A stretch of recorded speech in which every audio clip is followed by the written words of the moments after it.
Something went wrong. Wait a minute and attempt again, attempt again.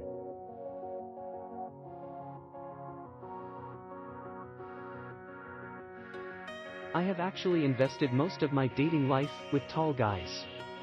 One man was so tall I had to stand on my tiptoes to kiss him. I liked having taller boyfriends, I just thought that was how it was supposed to be.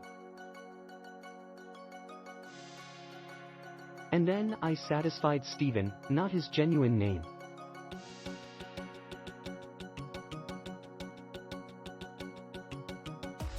I'll confess it, I never ever really saw myself dating a short person, for reasons I'm still unsure of, but we had so much enjoyable together that it truly didn't matter.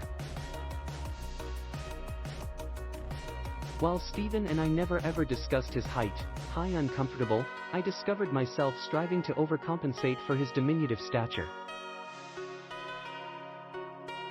I bent my knees when we took photos together, and prevented slow dancing a scenario where I'd definitely tower over him. Except didn't care. At 55 inch, Steven understood he was short, however he truly didn't offer a crap about it. His height didn't define him, it was simply a feature, like his shoe size. I might never ever date a person that short. What in the hell? Many people were genuinely curious, however all of the attention on Steven's size, and not his other characteristics, troubled me. And a couple of years later, I dated another short guy and found the very same thing. While the rest of the world was hung up on height, it didn't matter to him.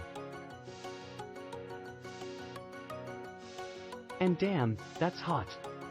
Short guys get a bad rap, but the majority of them are sexier than their vertically gifted peers. In my experience, they tend to be sexier, more confident, and less uncomfortable than a lot of other men.